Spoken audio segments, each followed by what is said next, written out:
All right, my brothers, here's a couple for my working class people. Ohio Sonic drive-in staff quits after wages were reportedly reduced to $4 an hour. The entire staff at 3 different Sonic fast food drive-in restaurants in Ohio reportedly walked out to protest poor working conditions this past week. According to multiple reports, the walkouts, which happened in the Circleville area, were due to a myriad of management issues impacting workers. The main catalyst, according to a local ABC channel, was that Sonic Corporate bought 10 local franchise locations and was implementing sweeping changes. 2 were supposedly being closed while some of the others were being moved. Meanwhile, former employees told the Scioto Post that longtime managers were being let go as part of the changes. Not only that, but other former employees were reportedly said that locations were decreasing wages to $4 an hour plus tips. Ohio's minimum wage is $8.55. I reached out to Sonic for comment on all of this and will update if I hear back.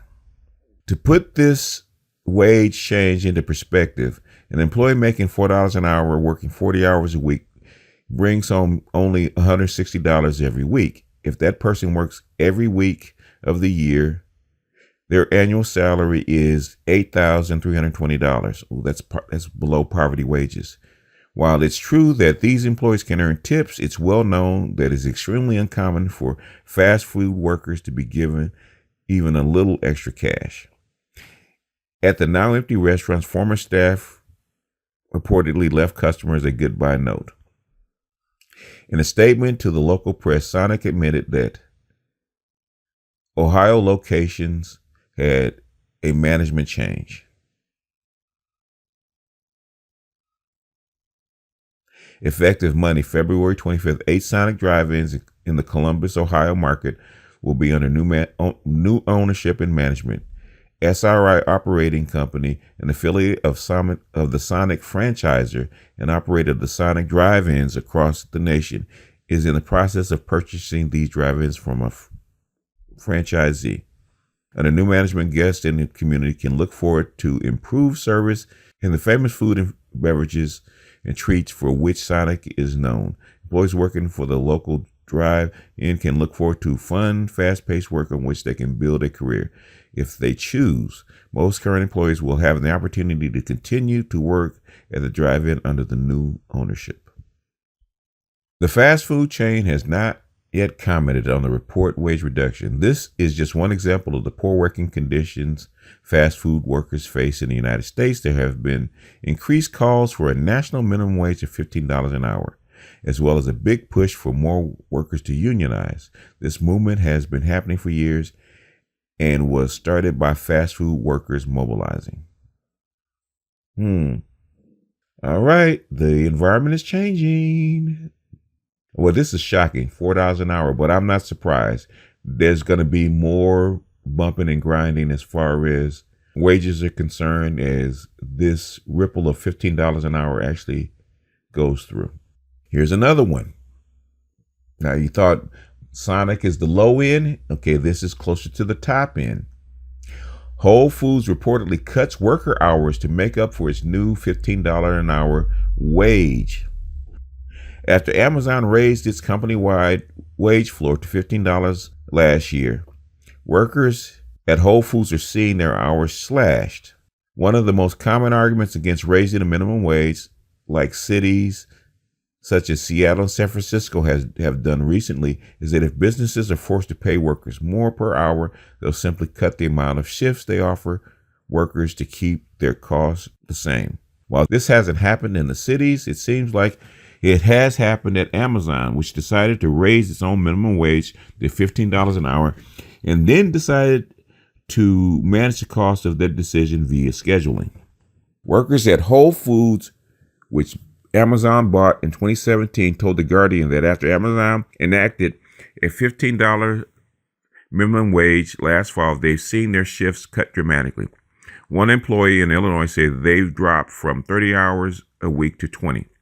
Their take-home pay actually declined after the hourly raise. These shift reductions have affected workers across the board, particularly part-time workers who saw their hours reduced from 30 to 21 per week on average.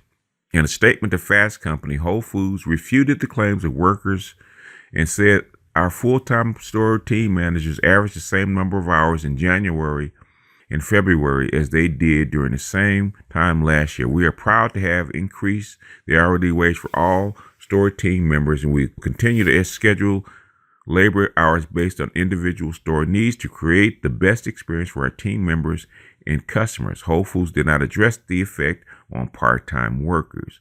There they go with that bull. The same Illinois-based employees shared an internal email from their department manager who told workers that the shift cuts were the direct result of guidance from our regional team. This cost cutting on the part of Amazon and Whole Foods has reportedly resulted in understaffing issues at stores. Employees in California told The Guardian that there are not enough people to work the cash registers to prevent long lines, and fewer staff are available to help customers on the floor. We reached out to Amazon for comment and will update the article upon receiving response. Shift slashing at Whole Foods may be part of a larger strategy at Amazon's part to raise the minimum wage without spending more money. Workers at Amazon warehouses, for instance, told outlets like Recode last fall they were anticipating the $15 minimum wage would lower their pay, as Amazon slashed bonuses, stock options for workers as part of introducing the wage floor. This move could cast a shadow on our broader minimum wage initiatives, becoming another data point for the argument that raising the minimum wage will actually lower worker pay. But that's a choice on the company's part, and one anticipated by the cities that have passed minimum wage increases. Several jurisdictions have enacted a $15 minimum wage, including Seattle and San Francisco, have passed Fair Work Week legislation that protects hourly employees against the kind of shift slashing that's happening at Whole Foods. And a study last year on the minimum wage in Seattle found that it has improved take-home pay for most hourly workers. All right.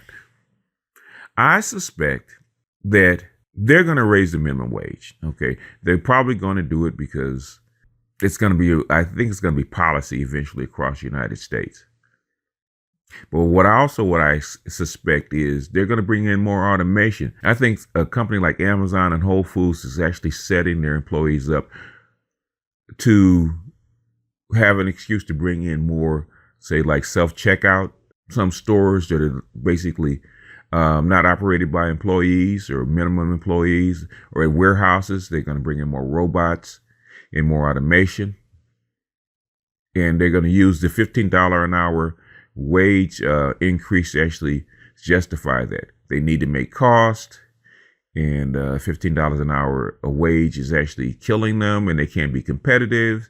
So instead of lowering the minimum wage for their employees, they're just going to bring in more automation to actually help supplement and get more productivity out of each employee. So if the wages go up, the productivity has to go up. Ergo, less workers. And the public, when they get long lines and long waits, say like at a upscale place like Whole Foods, what they're going to do is say, okay, since we're having long lines and we don't have enough staffing, why don't we just bring in self-checkout for Whole Foods? Why don't we bring in more automation to actually help direct customers to where their items are? Why don't we have this little robot walk around and asking, may I help you? Why don't we put a phone app in so that customers can find their own produce and actually compare prices? See what I'm getting at? They will bring back in more business into the United States, but they're also going to bring in more automation. They almost have to, because you're not just competing with Jimmy down the block or Brad up the street. You're competing with Chang Lu and Julio someplace in Latin America or someplace in Asia. It's going to be a global competition. It's no longer a local competition. There's going to be a global competition for jobs and manufacturing and whatnot. And trust and believe, capitalists in the United States are not here to lose. They're here to win. and win at all costs. And when you have an authoritarian country like China and a highly, highly mercantile capitalist class like in the United States, the people that are going to get